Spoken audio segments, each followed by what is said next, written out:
disait dans le sermon, l'essentiel c'est que vous assuriez qu'on ne vous raconte pas des salades dans la résistance, c'est-à-dire qu'on n'invente pas des calomnies au sujet de Monsignor Fellé. Donc je pense que l'allocution récente de Monsignor Fellé à Kansas City confirme bien nos inquiétudes, c'est-à-dire qu'il maintient son texte. Donc, il y a une petite évolution qu'il faut suivre aussi, parce que Monsignor Fellé est très subtil, il a raison de dire qu'il est subtil. Sauf que, bon, ce qu'il appelle subtil dans la déclaration est très clair maintenant. Et la subtilité, c'est que maintenant il dit que ces déclarations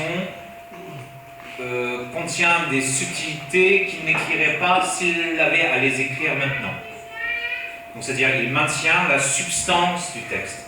Il dit simplement qu'au pire, il y aurait à été des ambiguïtés dans ce texte, dont il n'en est pas sûr. Et comme certains confrères perçoivent, sentent qu'il y aurait des ambiguïtés, ils préfèrent ne pas faire usage de ce texte. Mais ils refusent toujours de reconnaître que ce texte est complètement erroné. Chose que j'ai appris récemment, c'est ce que disait l'abbé Giorna au chapitre général, donc qui a été révélé assez récemment par le site La Sapinière. Et l'abbé Giorna insiste sur la façon dont le texte démarre. J'ai toujours pensé pendant un an, depuis que le texte a été publié, que l'erreur essentielle du texte était le modernisme. En fait, Monsignor Fellé pose le principe de la tradition. Il dit on va suivre la tradition entière, complète, inchangeable et tout ça. Et dans la deuxième partie du texte, il piétine complètement la tradition.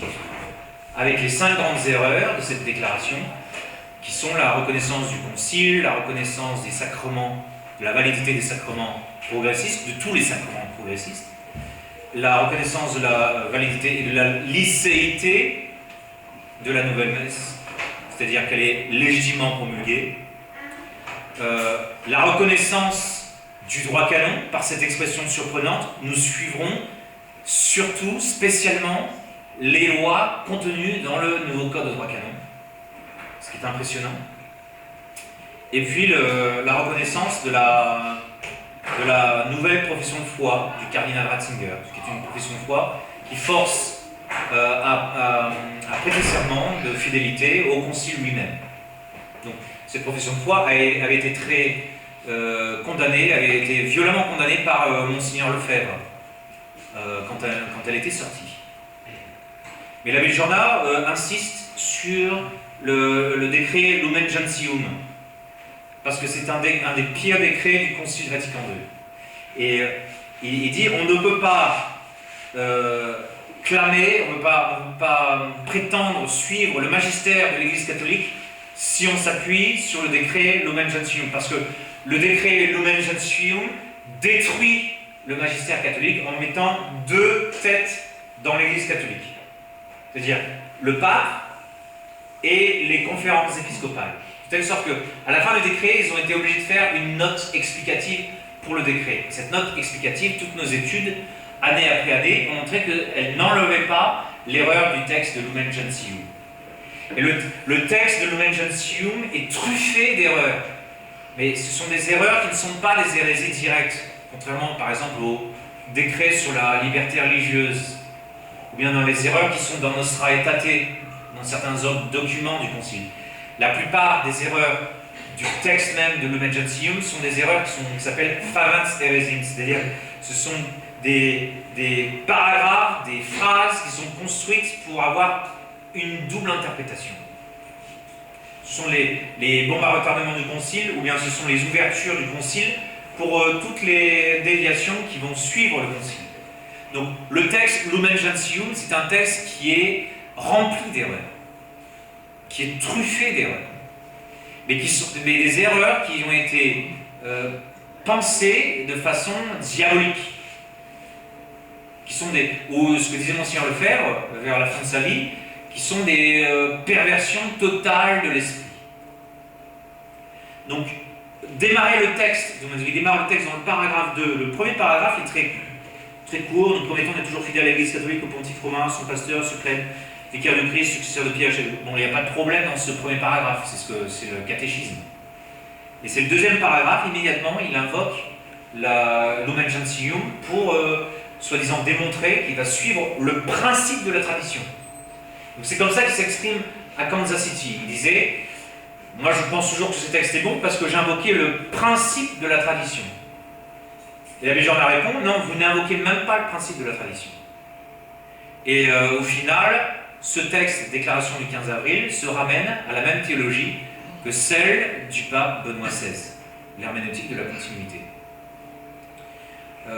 Donc, Monseigneur Fellet maintient ce texte, et en même temps, pour prouver qu'il a raison de dire ce texte, il dit « Et nous aussi, nous avons le courage de dire qu'il y a de bonnes choses dans Vatican II. » Pourquoi? Parce que Monseigneur Lefebvre disait la même chose que ce que je suis en train de vous dire. Non, Monseigneur Lefebvre n'a jamais dit « Nous avons le courage de dire qu'il y a de bonnes choses dans Vatican II. » On n'est pas au courant de ça. Il dit « Mais non, mais Monseigneur Lefebvre a dit, il y a bien trois choses dans le concile. Il y a les choses qui sont catholiques, que nous reconnaissons, les choses qui sont ambiguës, que nous expliquons à la lumière de la tradition, et les choses qui sont franchement erronées, que nous rejetons. » Oui, Monseigneur Lefebvre a bien lu cette phrase, cette distinction des trois choses, mais il a dit que se servir de cette distinction pour réconcilier le concile et l'interpréter à la lumière de la tradition, c'est une illusion. Donc, c'est l'utilité du livre de l'abbé Pivert. C'est-à-dire, l'abbé Pivert explique bien que Monseigneur Lefebvre n'a jamais fait cette triple distinction pour laisser penser qu'on pourrait accepter le Concile Vatican II. Ce n'a jamais été la position de Monseigneur Lefebvre. Monseigneur Lefebvre a plutôt conclu, au terme de son existence, que le Concile est une perversion totale de l'esprit. C'est du modernisme. Et que le modernisme est plus qu'une hérésie. Non seulement c'est une hérésie, c'est l'égo collecteur de toutes les hérésies, et c'est un égo collecteur qui s'accompagne d'une perversion, c'est-à-dire une déformation de l'acte de pensée de l'esprit, par la destruction du principe de non-contradiction. Qu'une chose est ce qu'elle est, et elle n'est pas ce qu'elle n'est pas. C'est la dévolution de l'acte de l'intellect, c'est-à-dire la transformation des concepts en chewing-gum. Les concepts deviennent interprétables et multiformes ou extensibles dans n'importe quel sens, comme un chewing-gum. Donc c'est une hérésie, c'est certainement une hérésie, et donc Monseigneur Fellet refuse de reconnaître cela. Et que non seulement il faut dire ça, mais que s'il y a des vérités qui sont dites, des phrases qui prises en elles-mêmes sont vraies dans le Concile, il faut insister que avec Charles Dickens, et bien avec tous ceux qui ont étudié le modernisme, c'est que la vérité, une phrase vraie, quand elle est utilisée au service de l'erreur, est pire que l'erreur dans son état naturel. Puisque cette phrase vraie qui est juxtaposée à une phrase fausse, elle sert à l'erreur de moyen de pénétration à l'intérieur des esprits qui ne se gardent pas du modernisme. Elle est pire que l'erreur elle-même. Et pourtant, elle est vraie. Donc, les vérités qui sont dans le Concile Vatican II ne servent qu'à faire passer les erreurs. C'est ça la perversion du Concile Vatican II, en plus du fait que le Concile Vatican II, c'est 16 décrets, et la plupart des textes, c'est du blabla, c'est sans intérêt, mais il y a une dilution qui a permis de faire passer. On ne pouvait pas faire passer dans les années 60 les erreurs qui sont appliquées et qui se sont développées au cours des années, au bout de 45 ans, 50 ans d'application du Concile. On ne pouvait pas les faire passer à l'époque. Donc pour les faire passer, il était nécessaire de les laisser se mélanger avec des phrases vraies. Et c'est ce qu'a dit Monseigneur Lefebvre, c'est-à-dire, quand j'ai participé au Chez tous, quand j'ai résisté aux erreurs du Concile, sans m'en douter, en fait, j'ai aidé le modernisme. Moi, je cherchais à défendre la tradition à l'intérieur du Concile, Et sans m'en douter, j'ai aidé le modernisme parce que j'ai rendu le concile encore plus ambigu qu'il n'aurait été si j'avais laissé Karl Rahner, Congar, Schillebeeckx, Béat et tous les autres faire passer leurs horribles schémas. Donc, en fait, en défendant le concile, je n'ai fait qu'aggraver la situation. Monsieur Lefebvre le reconnaissait. Bon, il l'a fait parce que par instinct de résistance, par instinct, à cause de son sens catholique. Mais au final, on se retrouve avec quelque chose d'encore plus ambigu. Et qu'est-ce que je veux dire? Et enfin, troisième point, autre point. Donc vous avez, on ne peut pas, Monsieur Lefebvre dit, c'est une illusion de vouloir séparer ces trois éléments, donc de les isoler. C'est comme quand vous allez dans un bar, vous demandez un gin tonic, le barman va mettre du gin, du soda et du jus de citron, du citron pressé. Donc il va vous servir le gin tonic, et donc ce gin tonic est mauvais. Il est mauvais et est infecté de modernisme. Vous ne pouvez pas retourner au barman et dire barman, votre gin est très bien, le problème c'est que votre soda est ambigu et votre jus de citron est carrément hérétique. Si vous dites au barman, est-ce que vous pourriez reséparer le gin tonic et moi je vous apporte un bon soda et un bon jus de citron? Il va vous regarder avec des yeux ronds et vous dire qu'est-ce que vous racontez là, vous avez dû boire 5 ou 10 gin tonic avant de venir ici. C'est impossible. On ne peut pas séparer ces trois éléments. C'est impossible. C'est une illusion. Donc Monseigneur Lefebvre était très clair à ce niveau-là. Donc je pense que c'est ça l'utilité du livre de l'abbé Pivert qui vient d'arriver au Canada, j'ai l'impression. C'est de permettre d'expliquer un petit peu la pensée de Monseigneur Lefebvre. Aussi penser que Monseigneur Lefebvre a voulu donner sa chance à l'Église, c'est-à-dire il était assis, était appelé à ce concile, les schémas du concile étaient très bien, lui-même ayant participé à l'élaboration des schémas, donc il s'est retrouvé dans un concile qui a été un brigandage, qui a été kidnappé, c'est comme un détournement d'avion, quoi. Donc il s'est retrouvé dans cette situation, il a essayé de sauver la situation à l'époque, et puis il a fini par conclure que c'est le concile lui-même qui est le problème. Donc il a écrit un livre qui s'appelle « J'accuse le concile ». Et bon, la déclaration du 27 juin de cette année confirme aussi qu'ils ne sont plus capables de dire que le concile est erroné. Donc il y a la cause des erreurs est dans le texte à cause d'un choix. On n'ose plus dire que le texte du concile est erroné. On dit qu'il y a une cause des erreurs dans le texte à cause d'un choix. Ce qui permet d'éviter de dire que le texte est erroné. Et tout ça, c'est du coupage de cheveux en quatre dans le sens de la longueur. Puisqu'il s'agit bien des erreurs du Concile Vatican II, les trois grandes erreurs, et puis toutes les autres multitudes d'erreurs qui sont contenues dans ces textes. Les erreurs du Concile sont innombrables. Le décret Lumen Gentium contient des erreurs innombrables. Il n'est pas nécessaire que ces erreurs soient sous forme explicite. Si un document conciliaire laisse une ouverture à l'erreur, c'est un mauvais concile. C'est pour ça que l'Église, antérieurement, utilisait les anathèmes. On fait une proposition erronée et on la condamne. Ça permet de faire une coupe franche, une définition bien claire. Sinon, on est obligé de recommencer. Donc, Monseigneur Fellé maintient cette erreur-là, et puis en même temps, vous avez les autres éléments, les autres erreurs de Monseigneur Fellé, comme l'interview sur CNS, et les interviews diverses et variées, toutes les allocutions qui ont été faites, à commencer par l'interview dans le journal La Liberté, où Monseigneur Fellé disait en 2001, nous n'avons aucun problème de reconnaître le Concile Vatican II. Ça, c'était en 2011. En 2001, il y a 12 ans. Et il dit la phrase suivante, il dit nous acceptons 95% du Concile de Vatican II. Les seuls problèmes que nous avons, c'est pour 5% du Concile. Donc il dit même les ambiguïtés du Concile ne concernent que 5% du texte. Nous n'avons aucun problème de reconnaître les 95% qui restent. Donc ça, c'est il y a longtemps. Entre-temps, vous avez tout un tas de citations. Bon, on les retrouve maintenant grâce aux technologies informatiques, et puis grâce au travail des confrères, celui de travail de l'abbé Rioux, qui a mis tout ça ensemble dans son livre, L'impossible réconciliation. Donc, ces erreurs-là, les erreurs de Monseigneur Fellé, doivent être rétractées.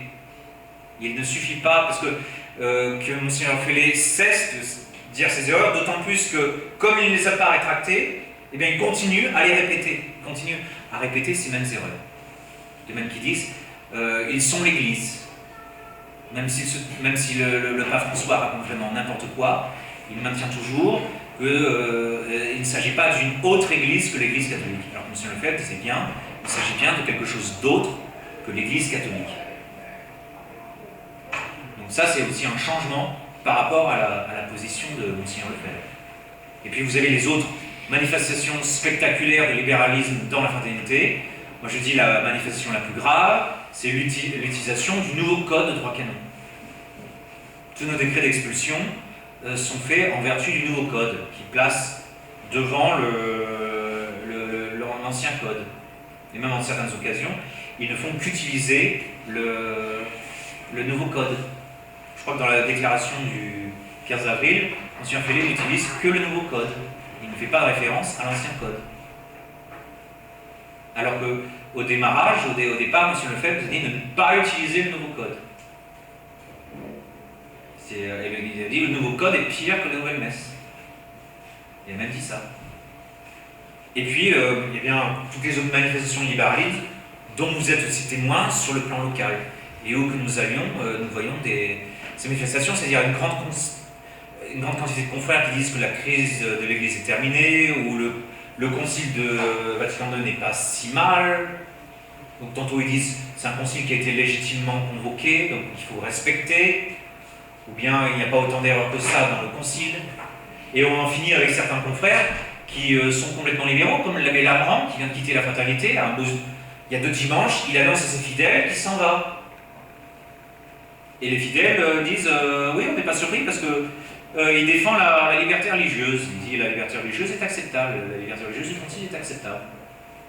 Donc il se range à la position de Don Gérard, et même au lieu d'aller à la fraternité Saint-Pierre, il retourne carrément au diocèse. Ce qui est assez spectaculaire. Donc, on voit bien une infestation, on voit bien que l'erreur de la tête descend dans le corps des prêtres.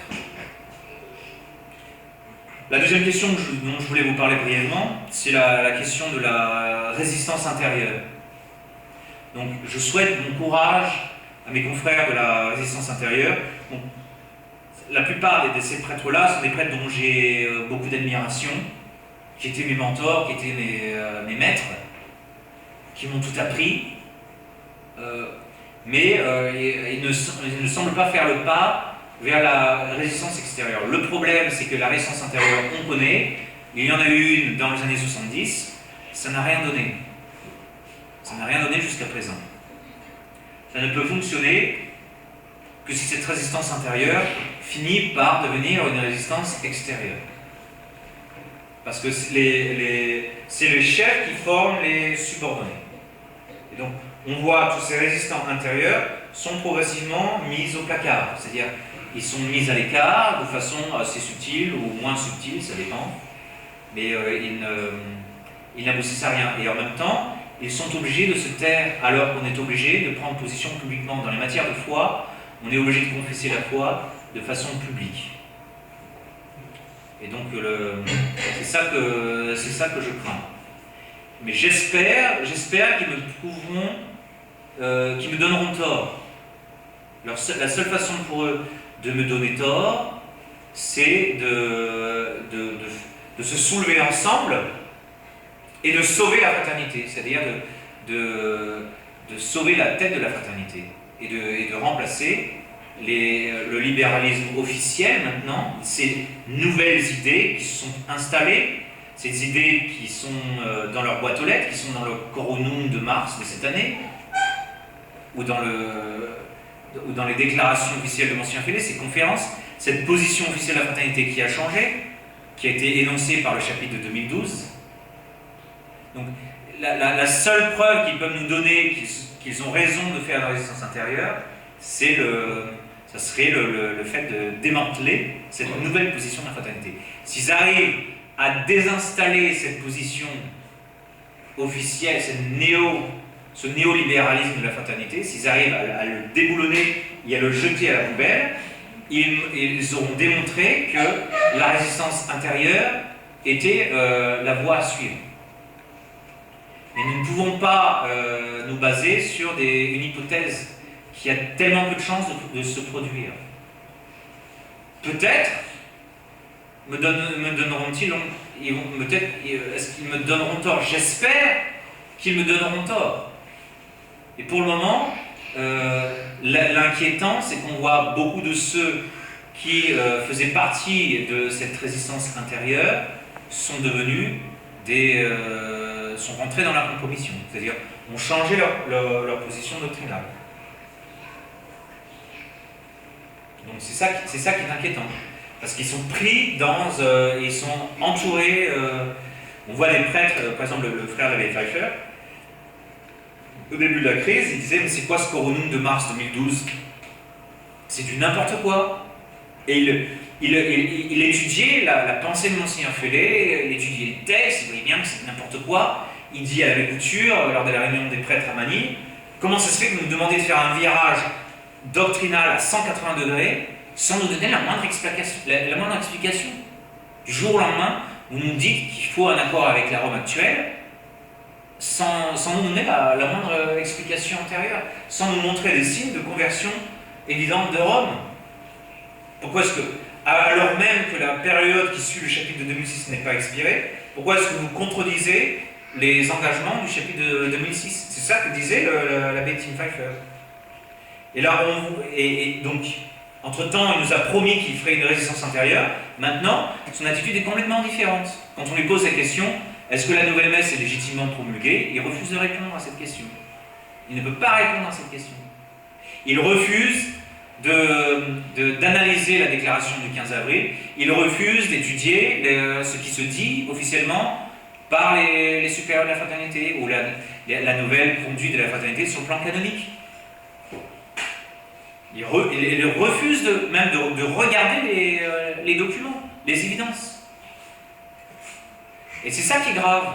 C'est ça qui donne à la Révolution sa pire malice. C'est-à-dire la Révolution est capable de changer un esprit qui était parfaitement droit et de tordre des esprits qui étaient des esprits parfaitement intègres et parfaitement droits. C'est ça la malice de la Révolution. Si la Révolution ne prenait que les gens qui sont libéraux par nature, ou qui sont pervers par nature, ou qui n'ont pas le désir de suivre la vérité, bien ce serait tant mieux, puisque ce serait simplement, ils nous laisseraient tranquilles, ces gens-là. Mais le problème de la Révolution, c'est qu'elle déforme les esprits. Elle soumet les esprits à l'opération d'erreur, au nom de l'obéissance. Donc c'est ça qu'on a vu se reproduire partout dans l'histoire de l'Église.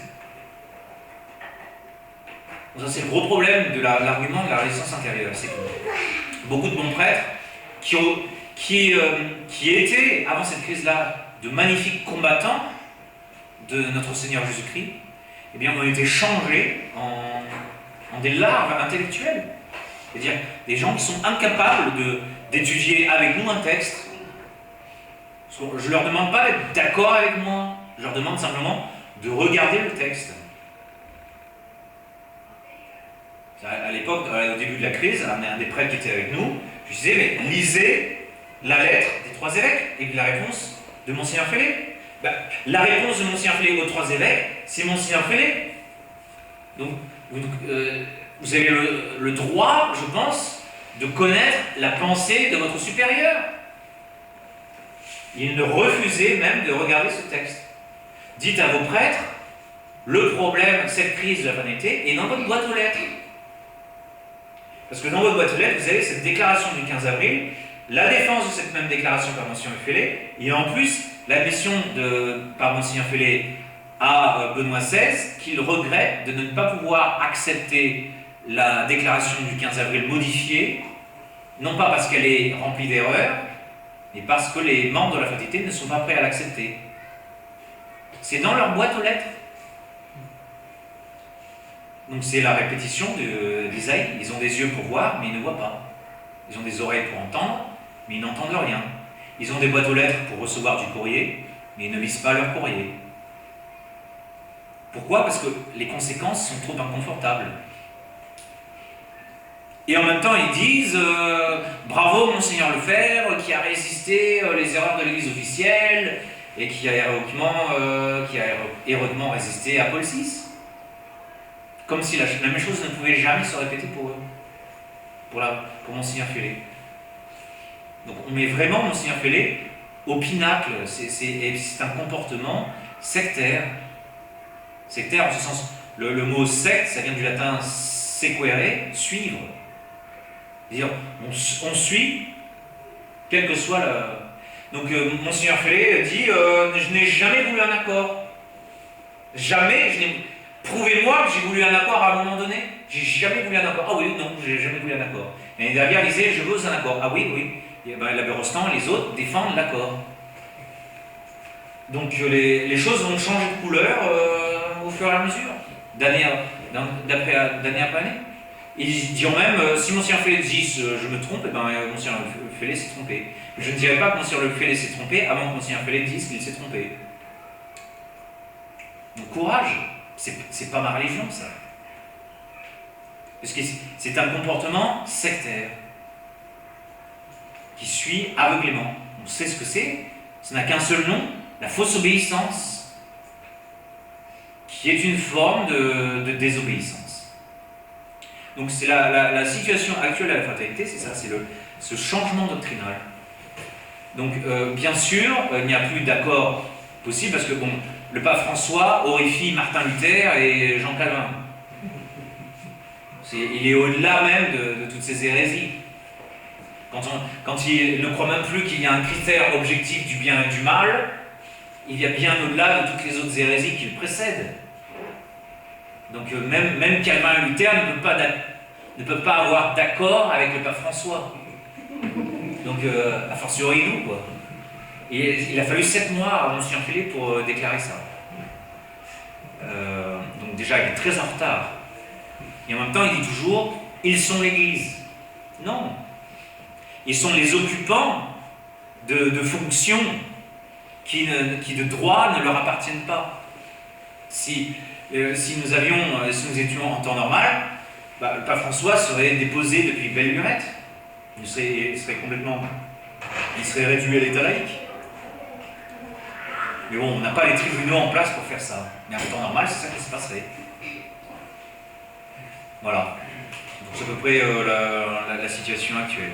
Donc c'est pour ça qu'en un peu plus d'un an, Monseigneur Fellé a perdu environ 70 prêtres qui sont sortis de son orbite. C'est-à-dire, pour la résistance elle-même, on compte 49 prêtres de la résistance, auxquels on soustrait 2 ermites, puis 2 qui ne nous ont pas encore rejoints. Donc on est presque 50. Et puis Monseigneur Fellé a scandalisé certains prêtres qui ont quitté la fraternité et qui sont allés jusqu'au sédévacantisme. Donc ça c'est les 4 anti-williamsonistes d'Amérique du Sud, Biramo, Seriani, Turco et Grosso. Donc ceux-là ne font pas partie de la résistance. Ou bien c'est la résistance de la résistance. Et puis vous avez les prêtres qui sont scandalisés par le libéralisme Monseigneur Fellé, en ce sens qu'ils deviennent libéraux eux-mêmes. Donc c'est le dernier exemple en date, c'est l'abbé Lambrand qui rejoint le diocèse. Donc ça, là aussi, ça représente une perte pour Monseigneur Fellé, qui maintenant est obligé de faire d'apparaître comme étant un résistant par rapport à la Rome actuelle, parce que la Rome actuelle plonge, c'est le plongeon final, quoi. C'est le bouquet final de Vatican II, là, qui est en train de se produire. Donc, il n'a vraiment pas le choix, il est obligé de dire que c'est un moderniste.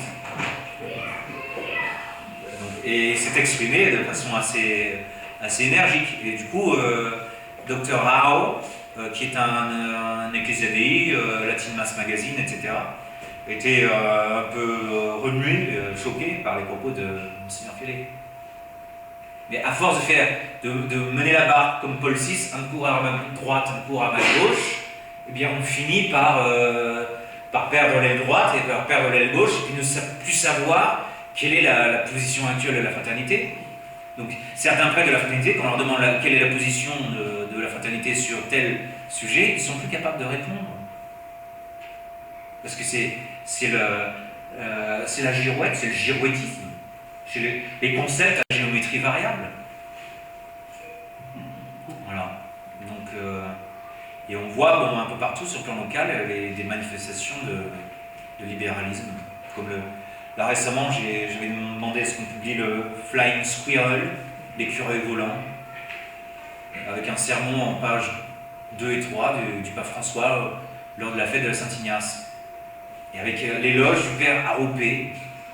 Si vous lisez Malachi Martin, je connais le père Aropé parce que j'ai lu de Malachi Martin, c'était l'infâme supérieur des jésuites dans les années 70. C'était pas plus communiste que moi, tu meurs.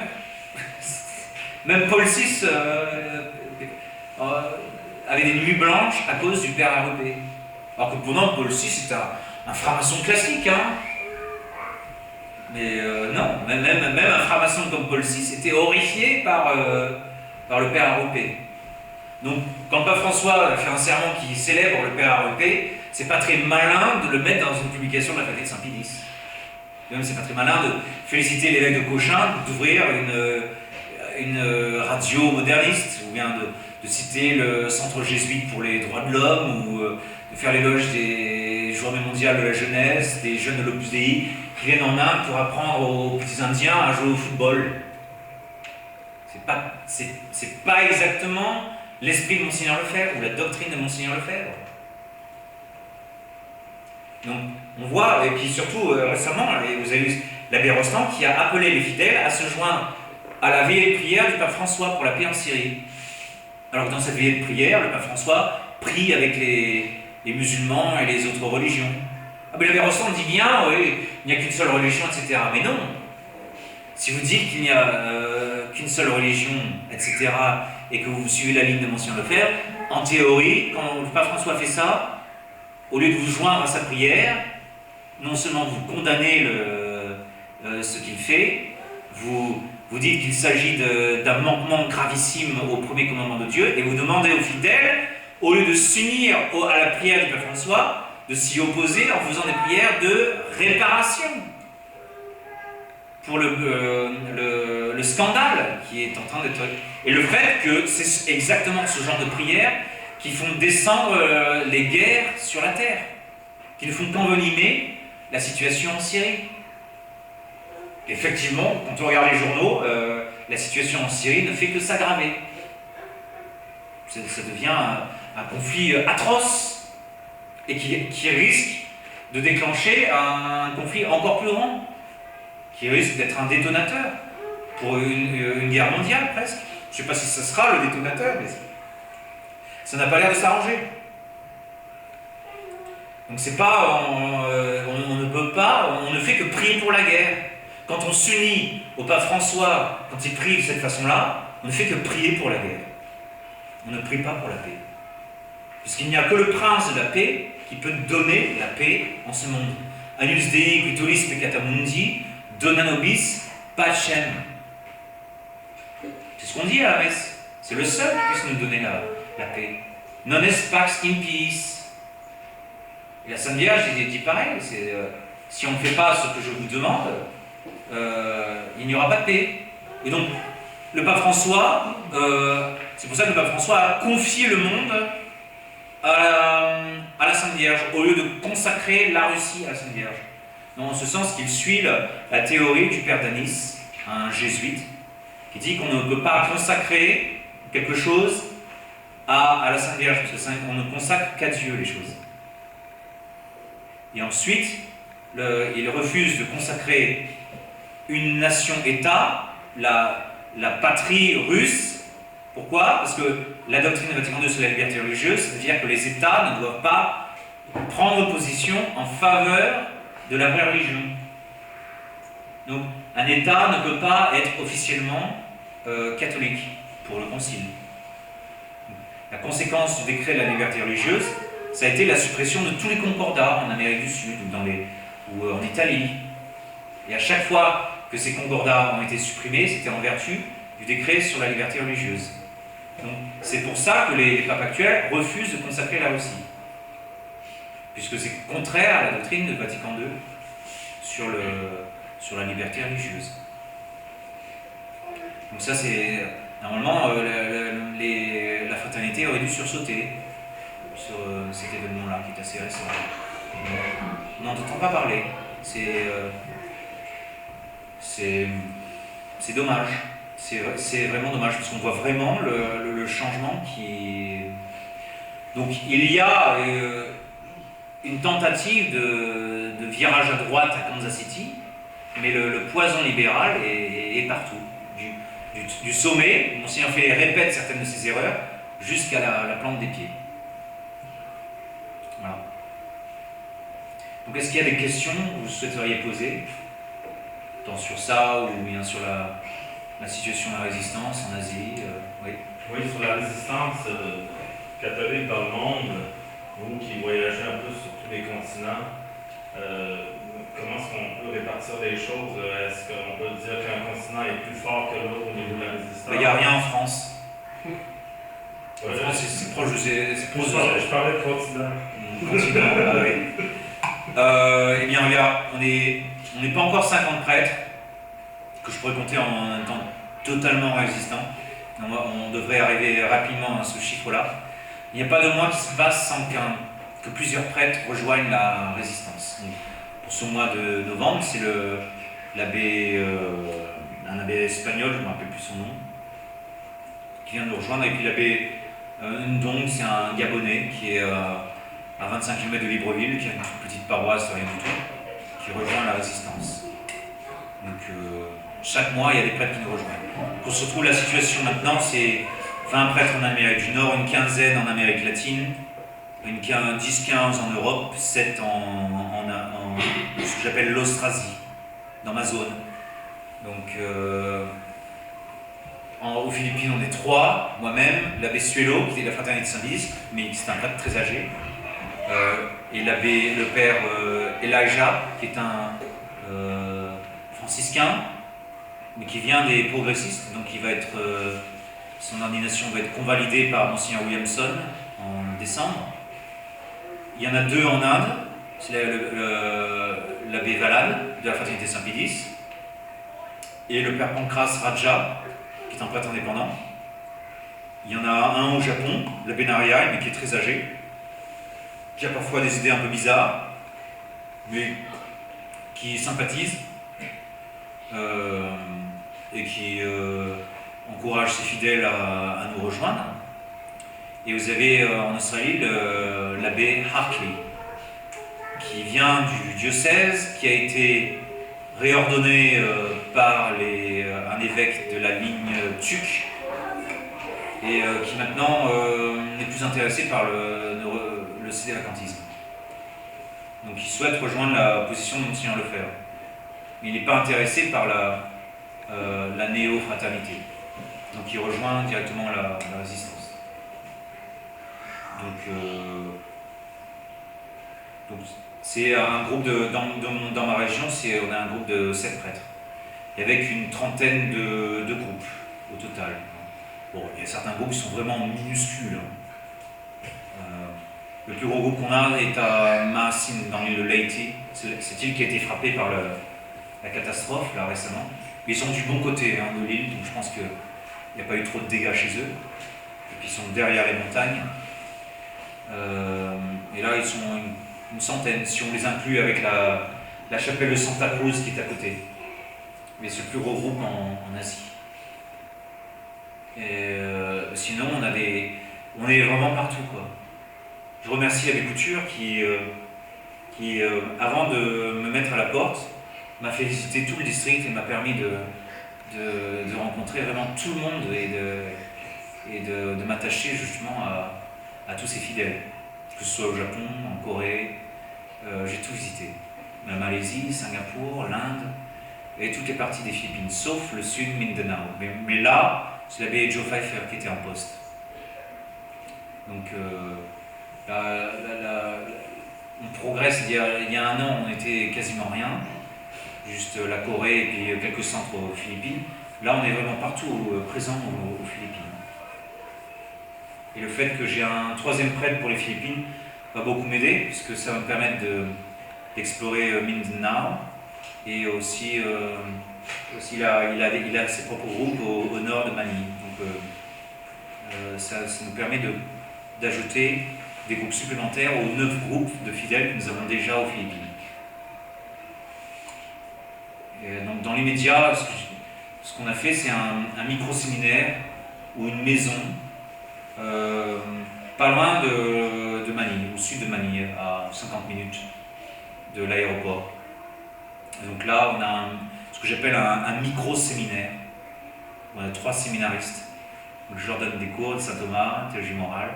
Parce que j'en ai un qui est en année de théologie, et j'en ai 2 autres qui sont en première année.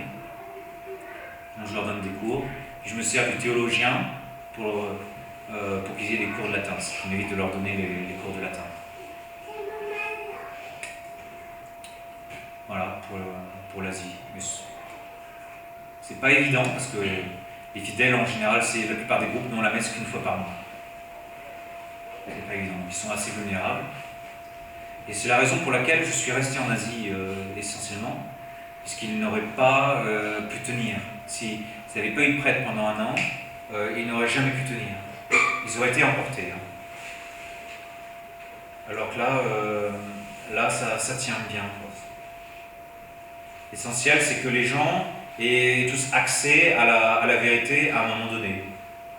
Certains vont la refuser, ou bien refuser de voir, mais certains on en trouvera toujours, on en trouve partout, qui comprennent de quoi il s'agit.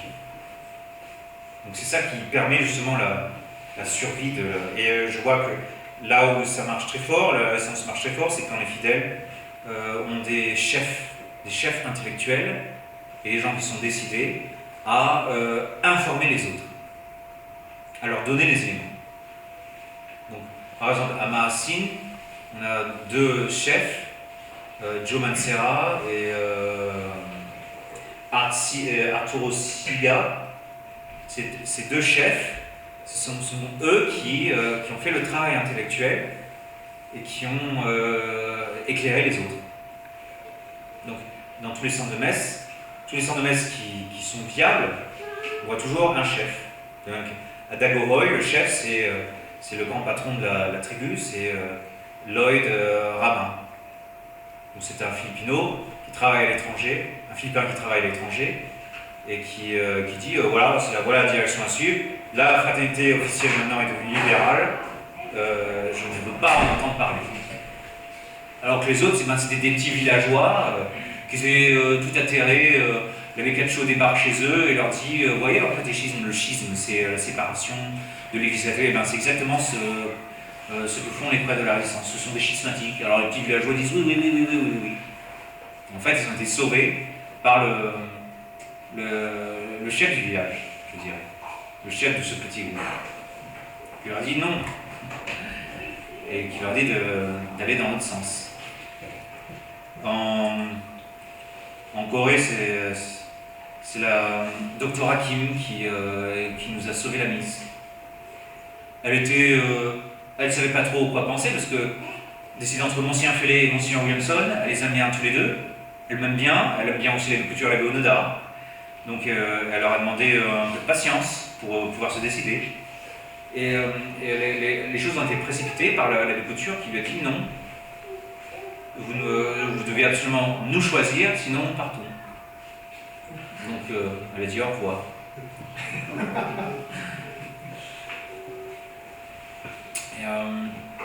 Donc c'est toujours comme ça, on trouve toujours encore des gens décidés partout dans le monde. Oui. Quand on regarde la tête de l'Église, au nombre de cardinaux qu'il y a, les prélats, Oui. et quand on regarde tout ce qu'on voit, encore cette semaine, le pape avec un nez de clown déshonorant, comment expliquez-vous que personne, pas un seul, à la tête qui se lève, même qui dit c'est assez, il faut arrêter quelque part. Pourquoi il n'y en a pas un seul qui a une réaction? C'est la question que se posait Monseigneur Lefebvre dans les années 70. Je comprends pas. Comment ça se fait que je sois tout seul? C'est un immense mystère. C'est un peu comme dans l'histoire de Suzanne. Il faut bien remarquer à la fin de l'histoire de Suzanne, Daniel dit « Tu as été la seule qui a résisté à ces juges infects. » Parce que toutes les autres filles d'Israël commettaient le péché avec eux. Ne leur résistez pas. Tu as été la seule fille de Judas qui a résisté et qui n'a pas hésité à mettre ta vie en danger. Tu as préféré sacrifier ta vie plutôt qu'offenser le Seigneur. Donc, Suzanne était la seule, elle était toute seule. C'est un mystère. Bon, ça ne veut pas dire qu'on est vraiment très reluisant nous-mêmes. Puisque ce reliquat, nous sommes le reliquat du reliquat. Donc, il n'est pas impossible, dit Monseigneur Williamson, que dans 20 ans, il y aura un reliquat du reliquat du reliquat. C'est-à-dire de la résistance. Vous aurez 4 personnes ici qui demanderont à l'abbé Pfeiffer de leur dire la messe, parce que l'abbé Chazal raconte vraiment n'importe quoi. Il est devenu complètement libéral. Et l'abbé Chazal demande à ce qu'on se réconcilie avec Monseigneur Fellet. Il prétend que Monseigneur Fellet s'est converti, parce que Monseigneur Fellet a dit ce pape est vraiment un moderniste. Donc si l'abbé Chazal raconte n'importe quoi, on serait obligé de résister, quoi. Donc il n'y a rien qui nous garantit qu'on puisse répéter la même bêtise. C'est les propos encourageants de Monseigneur Williamson. Bon, il n'y a pas tout à fait tort, parce que c'est exactement ce qui se passe en ce moment. Bon, il a bon dos de dire ça, parce que dans 20 ans, je ne sais pas, ce sera toujours parmi nous. Donc il est sauf maintenant. Mais moi, si ça se passe tous les 20 ans, c'est-à-dire j'ai encore 2 chances de m'écraser. Oui. Pourquoi que la résistance en France, ça ne développe pas ou bloque? C'est le piège des institutions. En France, même le club de bridge, c'est un club de la tradition. Les tournois de football, c'est les tournois de tradition. Vous avez des maisons pour les personnes âgées, vous avez les pèlerinages, vous avez les revues, vous avez tous les... Il n'y a pas d'endroit dans le monde où la tradition soit aussi confortable qu'en France. Demandez aux gens de retourner au garage. Et là, dans la résistance, si on a un garage, ça veut dire qu'on a de la chance. Donc, demandez aux gens de retourner, de dire la messe dans les salons, dans les maisons, ou de payer un hall, comme on fait là en ce moment. Ils vous regardent avec des yeux ronds, ils disent mais non, ça c'est... On n'en est pas là, on est 40 ans après. Donc, les gens en France n'imaginent pas qu'il faille encore tout abandonner après tous les sacrifices qui ont été consentis. Parce que la richesse immobilière de la fraternité en France, c'est presque 1 milliard de dollars canadiens. La fraternité est une énorme institution en France. Pourtant, il y a des mouvements laïcs qui se développent, Comme ben, ceux du site avec l'Immaculée ou ceux... ça, c'est des laïcs individuels, oui, ça c'est bien. Mais niveau prêtre, 0, ou proche de 0. Accepter la vérité. Alors que beaucoup d'entre eux sont très remontés par la ligne officielle de la fraternité. Ils sont paralysés, ils sont complètement paralysés. C'est le piège des institutions. On a créé une institution, c'est pour ça que Monseigneur Williamson dit qu'il ne faut pas d'institution. Parce que là, ça fait la 2e fois qu'on se fait piéger. Mais bien.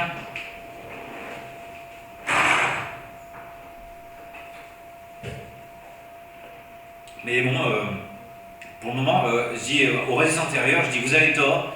Tant que vous me prouverez, tant que vous ne faites rien, tant que vous ne vous levez pas, vous me donnez raison. Mais je prie le ciel que vous me donniez tort.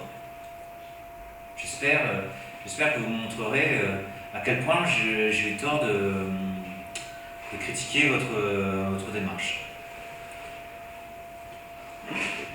Parce que le libéralisme s'installe en France, un peu comme partout ailleurs. Oui.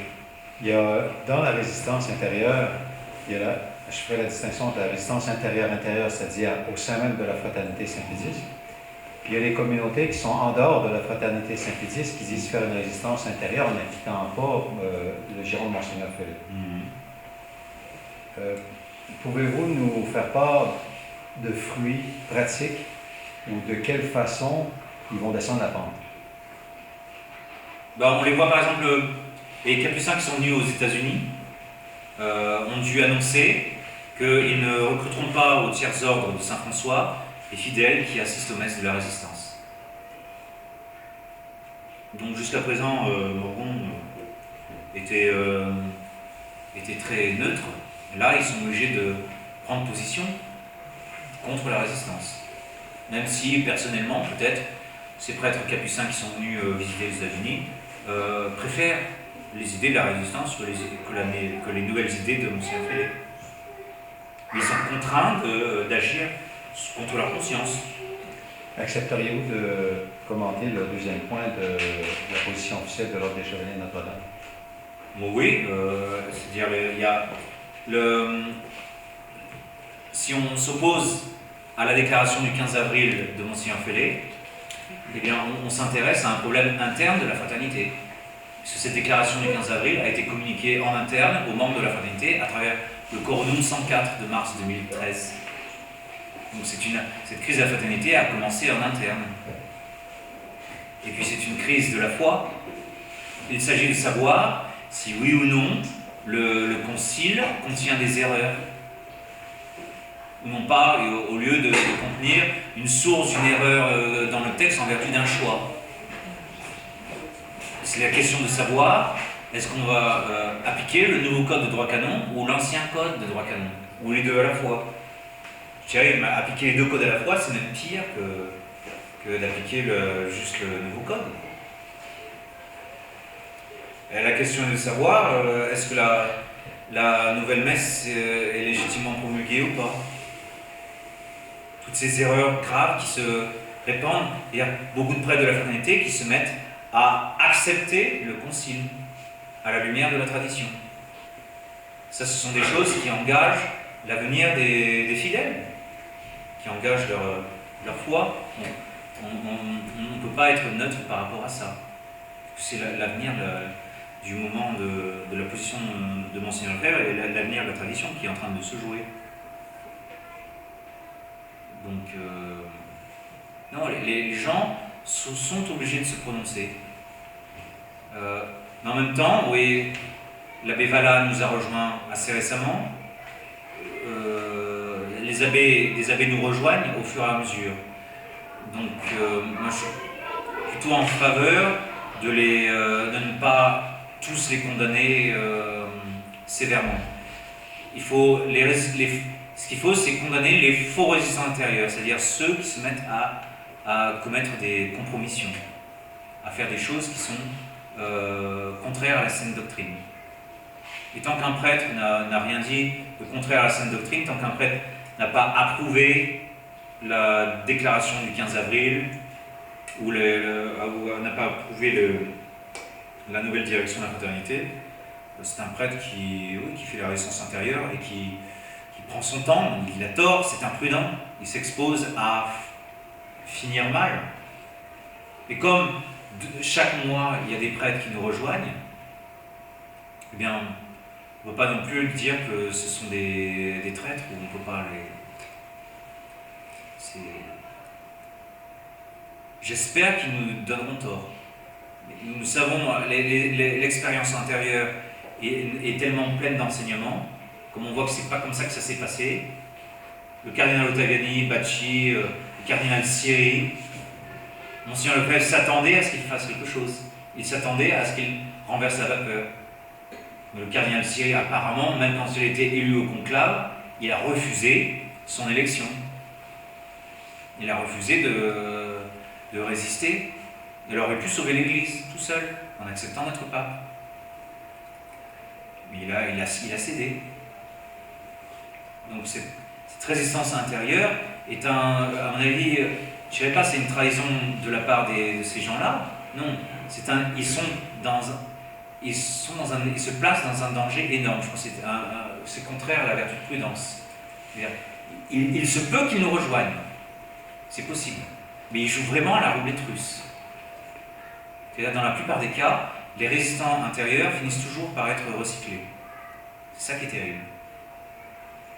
Parce qu'on ne peut pas... Vous avez toute une institution qui se bat contre la vérité, qui a été retournée contre la vérité. Donc ils ne peuvent pas... et dès qu'ils se mettent à ouvrir un tant soit peu le coin de leur bouche, ils se font envoyer chez les babouins du Zimbabwe. Au niveau de la résistance intérieure, toujours, ce sont beaucoup des supérieurs libéraux qui sont mis à la tête des petites institutions locales. Et on s'aperçoit qu'habituellement, ceux-là n'ont pas tout à fait la même morale au niveau pratique que ce qui nous a été transmis par Monseigneur Lefebvre et ses vieux carabiniers. Oui. Et qu'est-ce à dire d'un prêtre résistant qui n'est pas d'accord avec ces changements au niveau standard vestimentaire ou que sais-je? Ou la mentalité contraceptive, moi je pense que c'est ça qui est le plus grave. C'est-à-dire, même si remettez les choses à niveau sur le plan doctrinal, on a le problème du droit canon, puis on a le problème de ce libéralisme pratique qui s'est répandu. Moi j'ai vu des photos récemment des messes en France, il n'y a aucune femme qui porte voile, et elles ont tous des jupes au-dessus des genoux. Et quand elles s'assoient, on voit presque tout, quoi. Et puis il y a cette mentalité contraceptive qui s'est répandue. C'est-à-dire, les familles en France n'ont que 5 enfants. C'est vraiment le but, ne jamais dépasser les 5 enfants.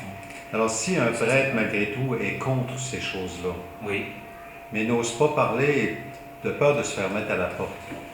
Alors sur ces choses-là, en France, à la quoi situation, c'est la moitié des prêtres condamnent cette mentalité contraceptive et l'autre moitié l'encourage. Donc là, il y a une claire division entre libéraux et anti-libéraux sur cette question-là en France.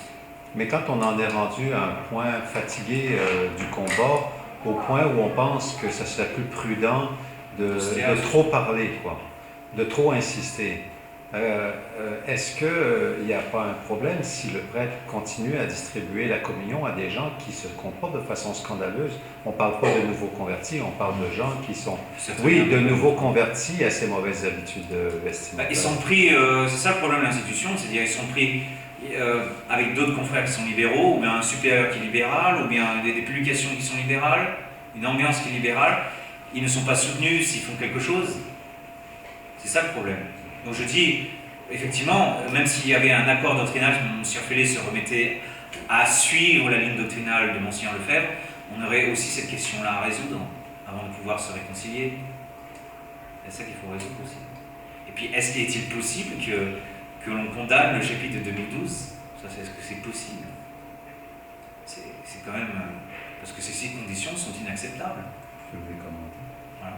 Les 6 conditions du chapitre général, ils disent on va se contenter d'un évêque, il suffit simplement qu'on ait la liberté d'attaquer les erreurs, comme si on pouvait avoir un accord avec la Rome actuelle en ayant la liberté d'attaquer les erreurs. C'est une énorme illusion libérale, ça. Et puis même dans une démocratie libérale moderne, chacun a la liberté d'attaquer ce qu'il considère être l'erreur du parti opposé.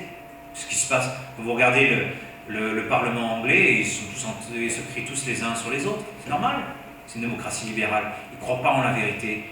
Donc ils se donnent les uns aux autres le droit de condamner les erreurs des autres. C'est l'essence même du libéralisme.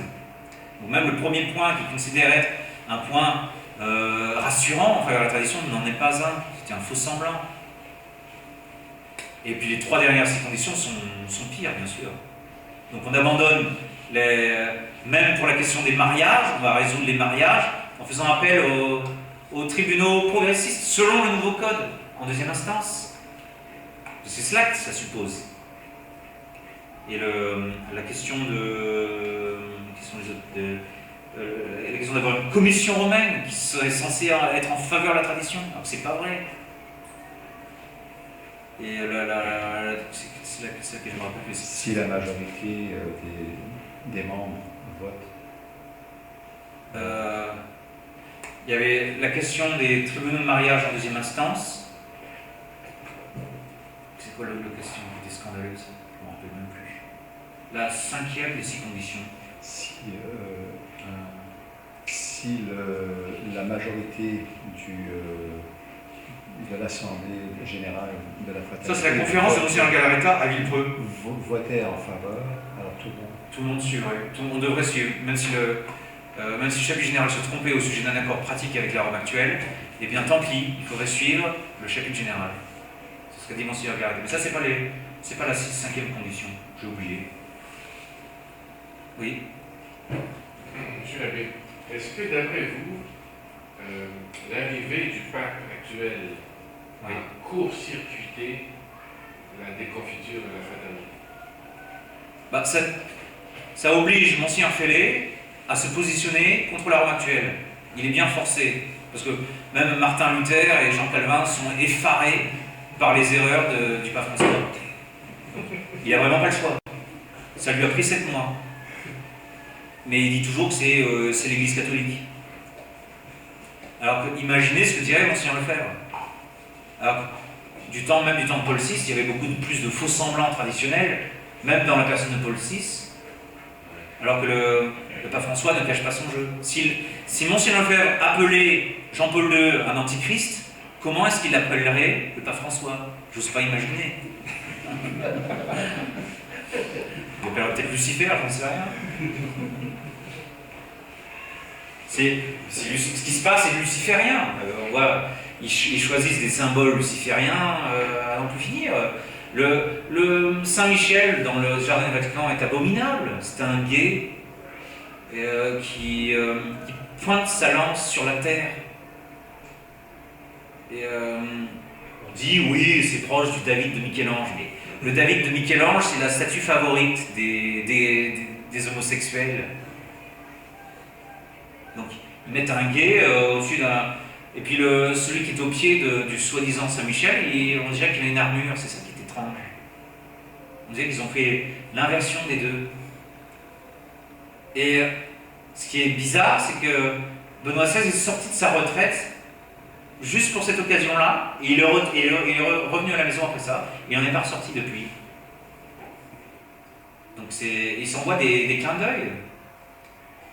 C'est vraiment l'apothéose, là. Rome perdra la foi et deviendra le siège de l'Antéchrist. Là, moi, j'arrive plus à suivre. J'ai suivi les erreurs de François pendant quelques mois, mais là, je suis plus là. Je peux plus suivre. Tous les jours, il sort une hérésie. On peut plus suivre. C'est pas la peine. Moi, j'ai abandonné. Donc,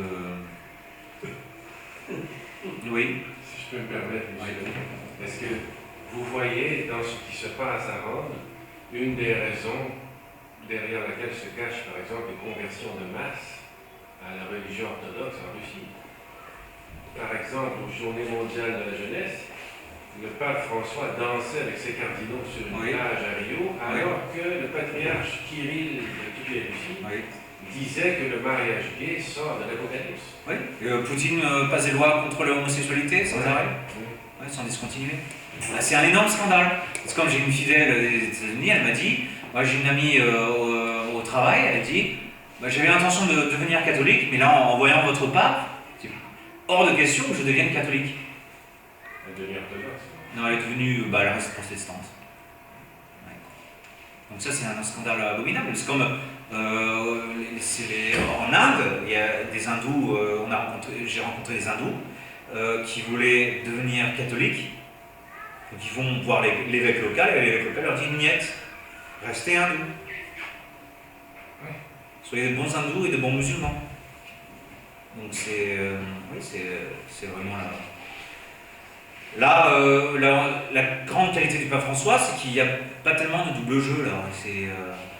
Jusqu'à présent, le modernisme qu'on nous servait, c'était un modernisme insidieux, ambigu.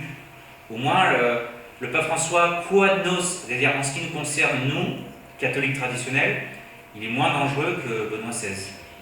Mais l'abbé Pfeiffer pense qu'il va quand même essayer de nous récupérer, c'est-à-dire de récupérer Monsignor Fellé et la fraternité, en acceptant la fraternité officielle telle qu'elle est, sans contrepartie, tout en sachant qu'ils les dépèceront une fois qu'ils les auront pris à l'intérieur. Puisque en France, les évêques où il y avait le plus de messes de l'indulte sont les évêques qui avaient le moins la foi. Donc Monseigneur Thomas à Versailles, le cardinal Lustiger à Paris et Monseigneur de Courtrai, à l'époque des sacres. Les 3 pires évêques français, et étaient les 3 évêques dans les diocèses où il y avait le plus de communautés traditionnelles. Et c'est les évêques qui accordaient le plus de permission aux messes de l'indulte. Parce que le pape François n'est pas un imbécile. Et s'il a envie de nous récupérer, il fera des avances suffisamment séduisantes pour qu'on Monseigneur Fellet dise, vous voyez, ils nous prennent tels que nous sommes, ils ne demandent aucune condition. J'ai insisté, j'ai demandé, est-ce que vous nous mettez des conditions doctrinales? Ils disaient absolument pas, on vous prend tel que vous êtes. Donc c'est peut-être comme ça que ça pourrait se produire. Une prélature personnelle. Une prélature personnelle, avec le droit de reprendre les fauteurs d'erreur. Donc l'abbé Joe pense que c'est possible. L'abbé Joe Pfeiffer. Moi je dis c'est pas impossible, mais pour le moment, Monseigneur Fellet est dans la phase de damage control, comme on dit ça en français. Damage control, donc il fait du damage control. Donc, il essaye de récupérer ses troupes, parce que il y a un problème financier, il y a des problèmes financiers, il y a des problèmes de fuite des capitaux et de fuite des paroissiens dans certains endroits. Donc il doit donner un coup de rame à droite, je pense. Il est un peu allé trop loin. Ça passe pas très bien, quoi. S'il ne dit rien contre le pape François, au bout de 7 mois, je pense qu'on a dû lui dire, mais quand même, dites quelque chose, quand même, pour votre aile droite. Ouais. Maître Kra ne fait plus rien. Ben, Kra, apparemment, il est toujours dans le conseil d'administration de cette Dello Sarto, mais la fraternité officielle ne dit rien, ne réfute pas les accusations qui ont été lancées dans cette affaire-là. Il semblerait qu'il est toujours installé dans sa position. Moi, je parlais qu'il n'aide pas la fraternité financièrement. Ah, non, là, il faudrait peut-être que Monseigneur Fellet demande pardon pour la Shoah. Et là il aurait peut-être quelques millions supplémentaires. Pourtant, ils n'ont pas eu un héritage. Et ça, on ne sait pas ce qu'il en est devenu. Peut-être qu'ils l'ont, peut-être qu'ils l'ont pas, mais on n'est pas informé à ce sujet-là, ils ne veulent pas nous informer. On sait que il doit certainement rester des fonds dans la fraternité officielle, puisqu'ils construisent cette énorme bâtisse en Virginie. Alors qu'on est en pleine crise économique, la moitié des paroissiens à Post Falls n'ont pas de travail.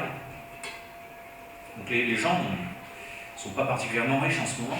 Et là, ils sont en train de construire une énorme bâtisse pour faire redémarrer l'économie américaine.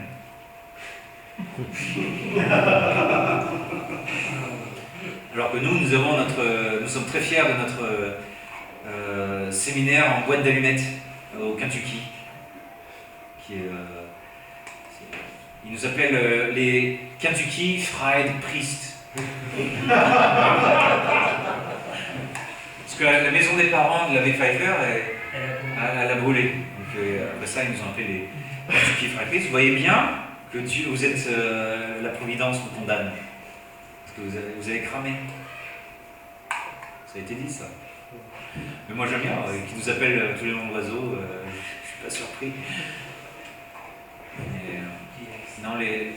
Oui, ici, les Ursulines à Québec, pendant la colonisation, quand ils venaient de terminer de bâtir leur école, elle a passé au feu. Oui. Tout de suite après. Oui. Puis, ils n'ont pas trouvé d'autre chose à faire que de chanter un Te Deum. Et c'était très courageux. C'est ce qu'a fait Philippe II quand la flotte espagnole a été détruite à 2 reprises. À chaque fois, Philippe II a chanté le Te Deum. Si c'est ça que si mon Dieu préfère ça. Oui. Mais il nous reste encore 5 bâtiments là-bas. Donc, ça peut être plus frais là-bas. Oui. Non, et puis on a reconstruit les parents de M. l'abbé, on leur a reconstruit, la maison a été reconstruite. C'est ça qui est beau. C'est-à-dire, les gens se sont cotisés et on construit une maison pour M. et Mme Pfeiffer. Donc, non, c'est une belle histoire. C'est plus rassurant qu'on ait cette histoire-là que l'on construise un séminaire à 50 millions de dollars. C'est plus rassurant. Mais là, vous voyez encore, c'est ce désir de créer une grosse institution un grand truc, de faire une démonstration de force financière, ou le fait qu'on s'appuie sur un édifice imposant pour imprimer une marque sur les esprits. Au temps des cathédrales, c'est ça qui se faisait, puisqu'il s'agissait de nations chrétiennes. Ça, je vois aucun problème.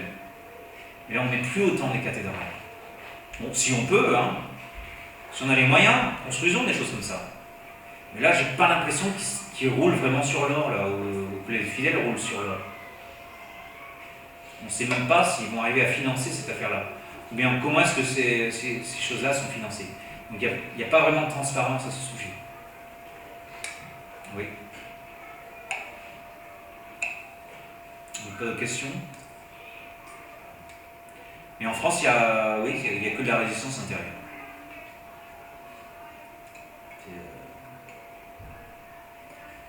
Et moi, je pense que ils m'ont fait prêter le serment antimoderniste. Si on me fait prêter le serment antimoderniste, c'est pour quelque chose.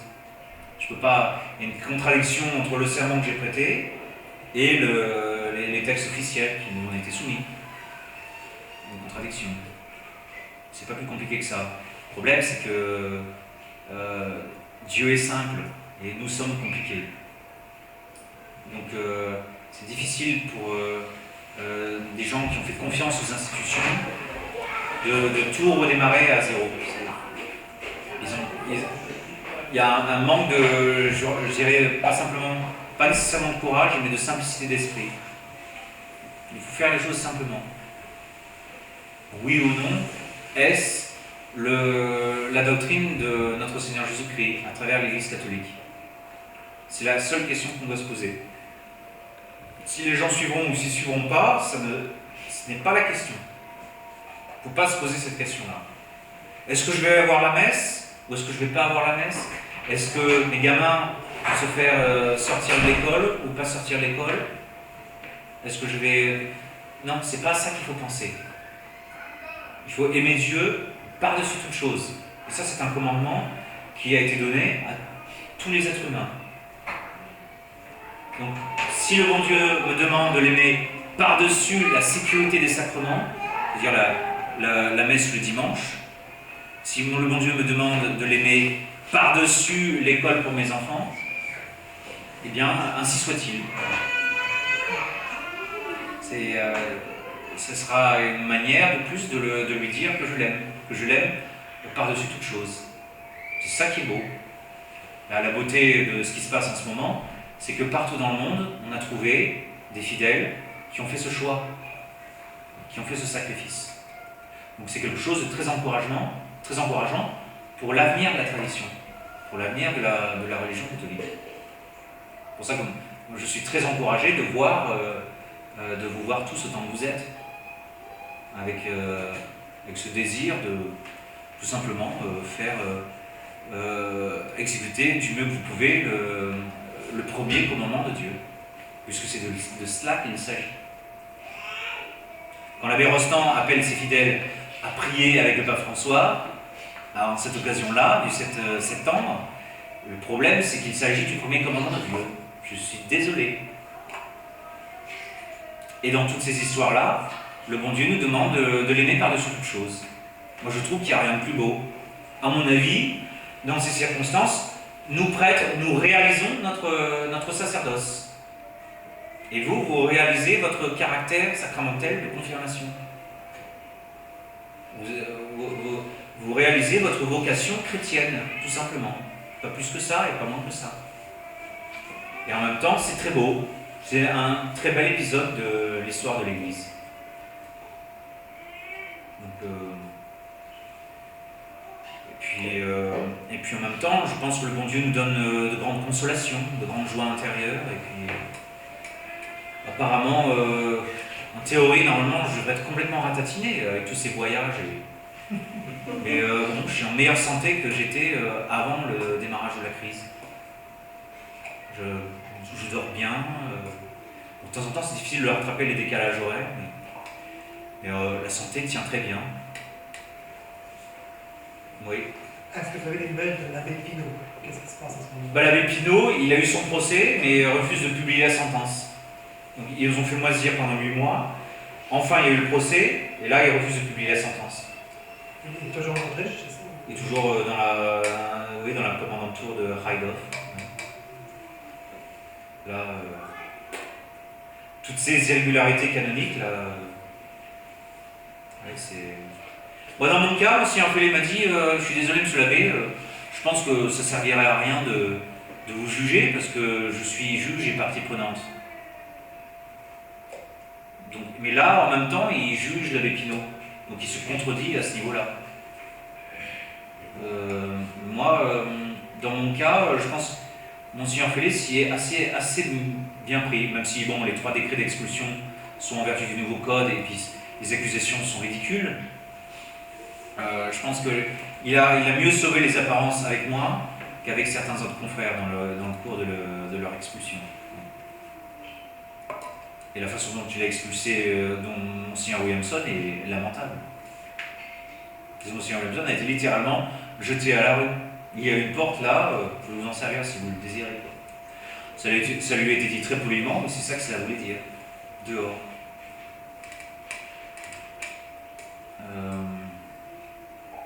Mais bon. Tant que Monseigneur Félé refuse d'admettre qu'il a commis des erreurs doctrinales, et il faudrait une sacrée humilité pour être comme saint Augustin, c'est-à-dire écrire toutes les erreurs qu'il a dites et les réfuter. L'idéal, c'est qu'il fasse un petit livret de ses erreurs passées et puis qu'il dise voilà, moi, je me suis trompé. Ça serait magnifique. Mais il n'y a qu'un saint Augustin ou un saint qui peut faire une chose pareille.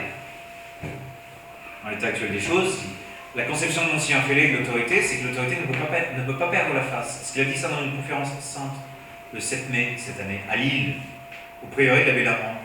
Et l'autorité ne peut pas perdre la face. On ne peut pas demander aux autorités romaines de perdre la face. C'est l'interview dans Nouvelles de France. On ne peut pas leur demander de condamner la nouvelle messe. On ne peut pas leur demander de condamner le concile. Il faudrait un statut intermédiaire où on puisse changer ce qui est à changer dans la nouvelle messe pour justement faire passer les choses vers la tradition. Il y a un certain prêtre qui dit oui, il faudrait une messe traditionnelle en vernaculaire tournée vers le peuple. Avec une première partie de la messe simplifiée. Une messe hybride. Ils ne comprennent pas. C'est typiquement libéral, puisque le libéral, sous prétexte de faire venir celui qui est dans l'erreur vers la vérité, commet l'erreur en supposant que, en se dirigeant vers l'erreur, ça va être du donnant-donnant. C'est-à-dire celui qui est dans l'erreur va se rapprocher de la vérité parce que lui se rapproche de l'erreur. Ça ne peut pas marcher. La nouvelle messe est à jeter au feu. Elle est à interdire. Jacques Vatican II est à jeter au feu. Le nouveau code de droit canon doit être aboli en entier. Il n'y a pas d'autre solution.